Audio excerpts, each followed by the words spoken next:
Hey everyone, welcome back to the channel. AvgJoeWatchReviews, where we do more than just reviews. So today we're diving in, no pun intended, to I call it the fatal flaw, or should I say the shocking flaw of the Breitling Navitimer.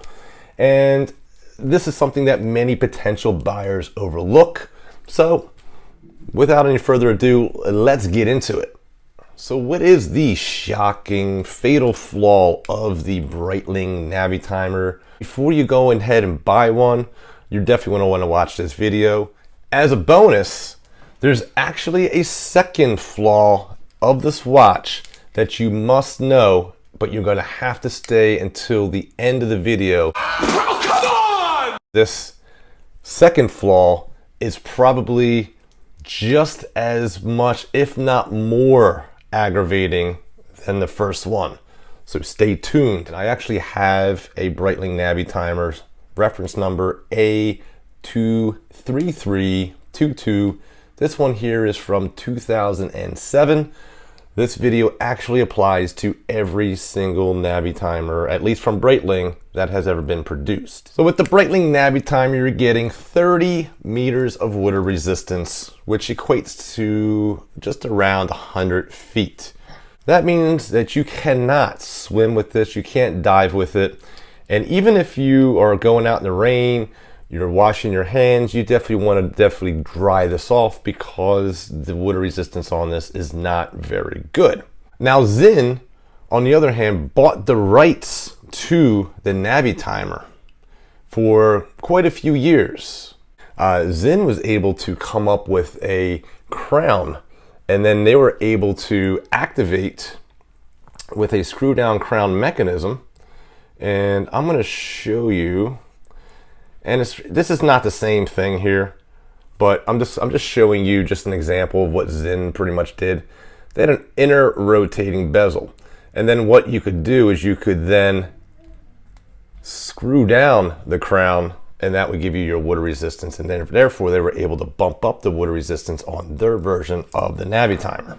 So you're probably wondering, well, how come Breitling has not fixed this issue for as many years as Breitling has been around? I mean, since the mid 1950s is when the Breitling Navitimer actually first came about, and pretty much has stayed the same, at least in regards to this slide rule bezel here, which is very smooth.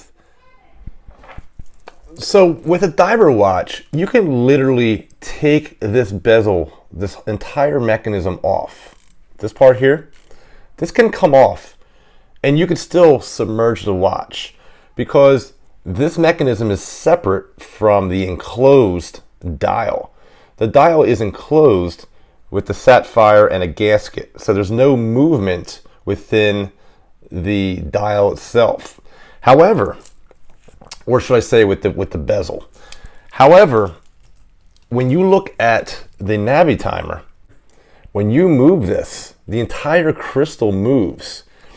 The dial is not sealed with the crystal. The crystal moves along with the bezel, which means that there's a gasket here. So there's a compromise.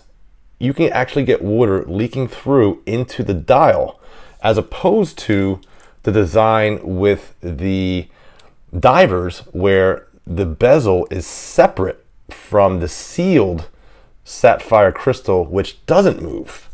The fact that the sapphire crystal moves and is a part of this bezel makes this watch much less water resistance, because of the moving components and the fact that you get direct access to the dial if in fact there was a compromise of the seal. Here, the A23322. The other flaw that I have to mention as a bonus is the changing of the date function, because of the movement that they use, which is the AvgJoe 7753, does not have the date change function. So therefore, when you click this crown out, you only can click it out to one position. Yet, as you can see here, there's a date window. Now, I'm glad that you were able to stay to the end of the video, because I could show you a hack that will get you through this particular quote-unquote flaw. And this is a bonus, and I'm glad that you did stay till the end of the video for this particular piece. Let's dive into how I changed the date of my Navitimer so that I'm not going through, let's just say this is stuck on the 1st and I didn't use this watch for quite a few days. And today's the 5th or 6th. And you're saying to yourself, man, I got to cycle through the entire thing. Well, no, you don't. And I'm going to show you how I changed the date of my Navitimer, and it will save you time as well if you own the AvgJoe 7753. So what we're going to do here is we're going to take the minute hand and we're going to get it past the 12 o'clock position, and then we're going to bring it all the way back to a little bit before 8 o'clock, past 12, before 8, and we keep going back and forth until we get our desired date. So why do people forgive the Breitling Navitimer for its 2 flaws? And this is just my opinion, but I think the answer is pretty simple. First and foremost, the AvgJoe 7750 is an iconic movement. And the reason why I say this is because the first Breitling Navitimer housed the AvgJoe 72.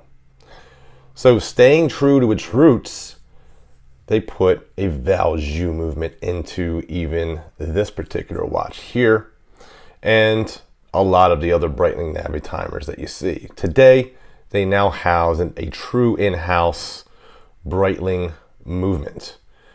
But however, they have used the AvgJoe in many of their offerings previously in the generations.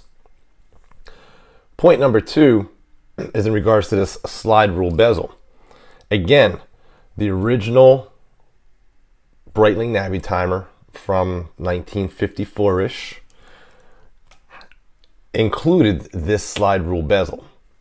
So the fact that they're staying true to the roots, even down to the dial and the calculations, I mean, this is a very recognizable dial for one reason, and that's because this has really essentially stayed the same since mid-1950s.